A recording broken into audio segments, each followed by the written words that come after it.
la parole. Les Grecs étaient venus vers donc cet homme de Philippe. Ils lui ont posé la question. Messieurs, nous voudrions voir Jésus. Philippe a dit, il ne savait pas de quoi ces hommes ici parlaient. J'étais dans le frère Branham. Frère Branham qui dit, les Grecs étaient les hommes-là qui connaissaient bien la loi de Moïse. Ils étaient bien enseignés. Mais ces gens-là n'avaient pas la manifestation de la puissance vivifiante. Et frère Branham dit, c'est la même chose aujourd'hui avec les pentecôtistes ainsi que les baptistes. Les baptistes, ce sont les gens qui connaissent la parole, mais ils n'ont pas la foi dans cette parole-là. Maintenant les pentecôtistes ont une grande foi, mais ils n'ont pas la parole.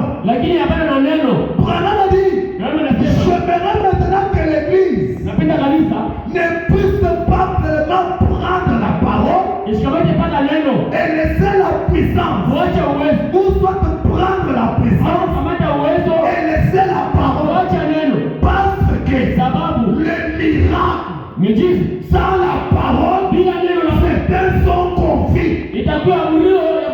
Chaque miracle doit donner la lumière à la parole. Voilà pourquoi nous avons toujours dit l'église qui se consacre, c'est une église où il y a la puissance de Dieu. Parce que votre puissance est dans le sang de Jésus-Christ. Et le Jésus que vous vous consacrez, il doit sortir de l'histoire pour se manifester. Amen. C'est comme si il y a quelqu'un qui n'a pas d'argent dans la banque, mais il sait comment remplir le chéquier. Il n'a pas d'argent dans la banque, il sait comment remplir. Et l'autre a l'argent dans la banque, mais il ne sait pas comment remplir sa chéquier. Tu ne feras rien. Branham a dit, à la parole, il faut ajouter la foi, la puissance pour manifester Dieu dans nos activités. C'est une question de foi que tout le monde me pose ce matin. Mais si nous voudrions voir Jésus, je dois quand même d'abord lui faire Branham, afin que nous puissions avoir un bon basement. Écoutez ce que frère Branham a dit. Je suis dans messieurs, nous voudrions voir Jésus. Monsieur le 4 août 57. Je suis au paragraphe 9. Frère Branham a dit, maintenant, je suppose que dans le monde, chaque personne qui ait jamais entendu parler du Seigneur Jésus-Christ a éprouvé le même désir que ces Grecs quand ils étaient montés pour adorer. En effet,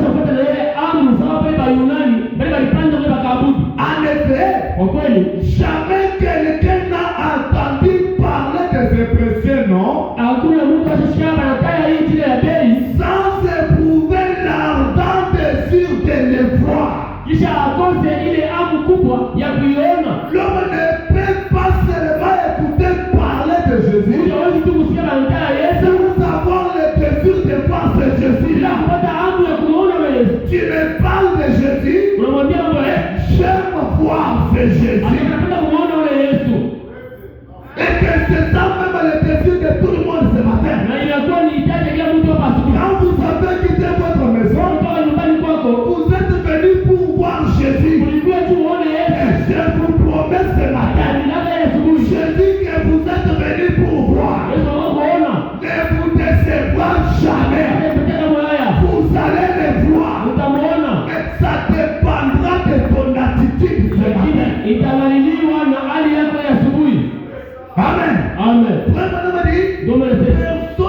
jamais écouté parler de ce précieux nom,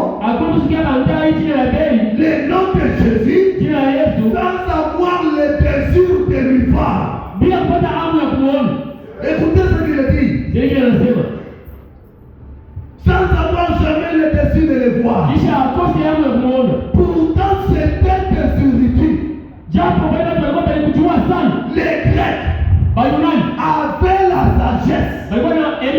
Ils étaient des érudits dans leur domaine. Ils ne désiraient pas la sagesse. Amen. Quand ces érudits étaient montés, ils avaient déjà la connaissance de la parole.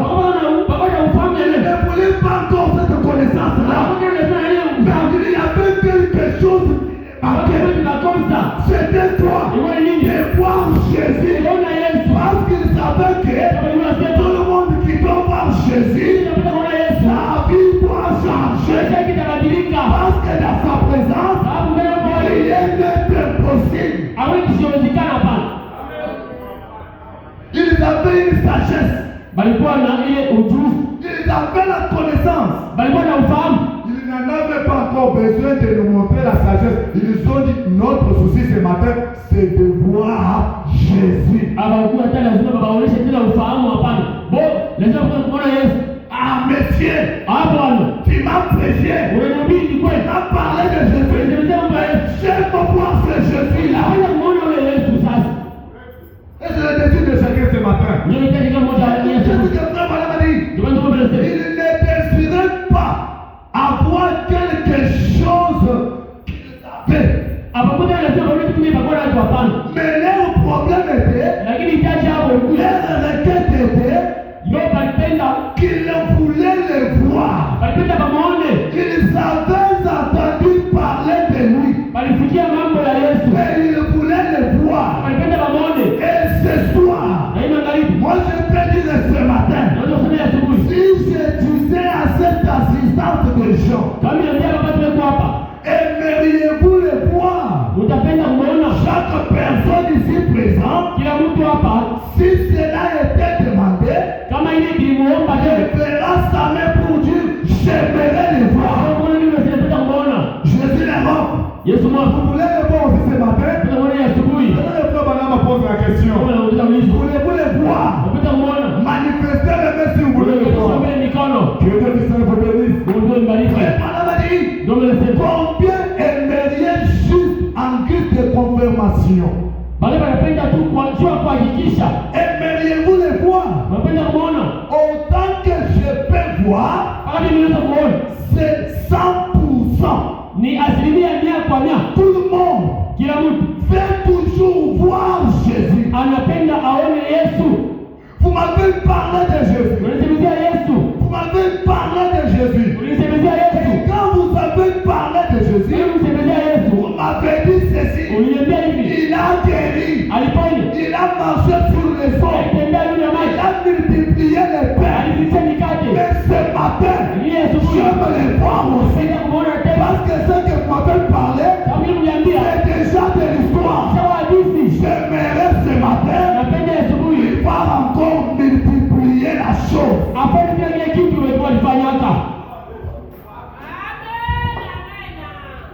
Maintenant, nous avançons.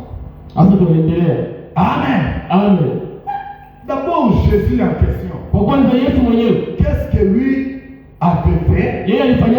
Qu'il avait fait ces Grecs de quitter partout ils étaient, venir chercher lui voir encore. Allons-y d'abord dans Matthieu. Chapitre 4. Vous aimez la parole? Ah, nous lisons la Bible. Nous ne sommes pas les prédicateurs seulement de brochures, nous devons encore lire la Bible. Amen. Écoutez ce que Frère Branham a dit. Écoutez ce que la Bible dit. Je suis dans Matthieu chapitre 4, verset 23. Jésus parcourait toute la Galilée, enseignant dans les synagogues, prêchant la bonne nouvelle du royaume et guérissant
voudrions voir Jésus.